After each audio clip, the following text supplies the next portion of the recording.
Good morning, everyone. As he mentioned, my name is Elle Piloseno, and I'm a research analyst from Florida TaxWatch. We're a nonprofit research institute based in Tallahassee.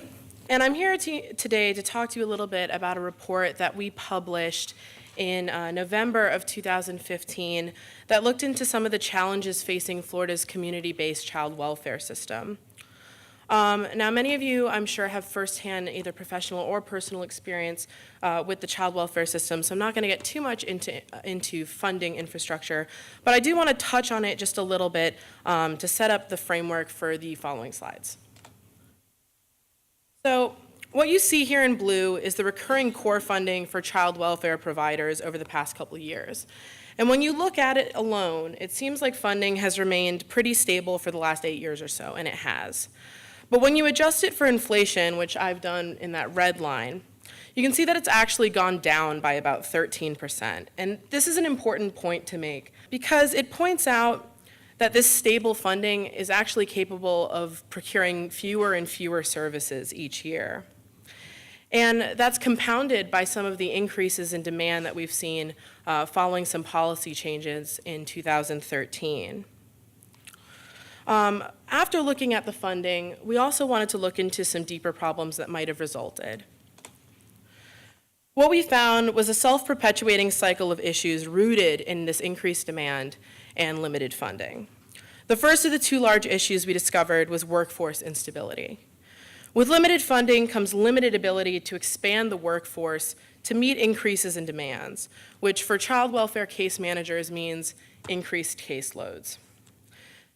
Florida's caseload ratio is as high as 22 cases per case manager in some areas of the state, which is well above Florida's desired standard of 14 to 1, and almost double the national recommended standard of 12 to 1.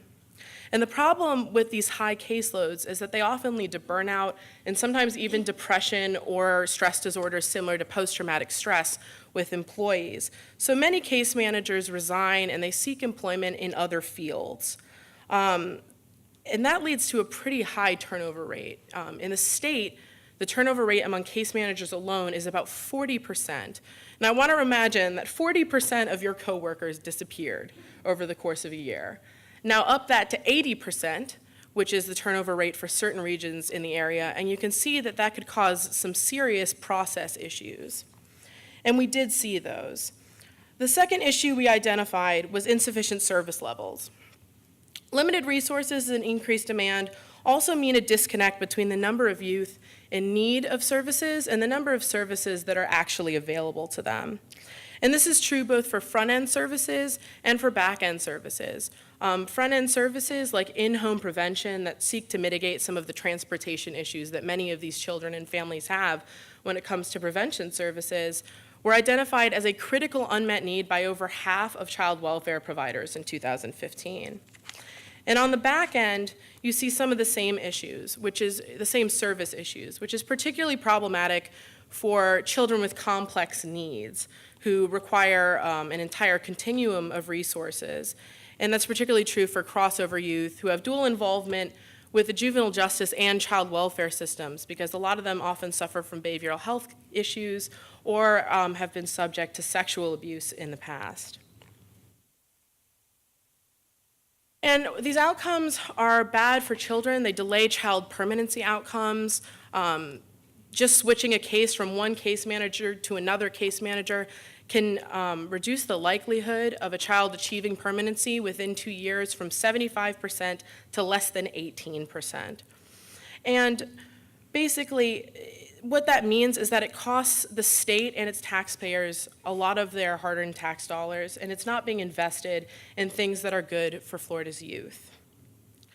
With a 40% turnover rate, it means that the state spends about $14 million each year just to maintain the current levels of the workforce that it has.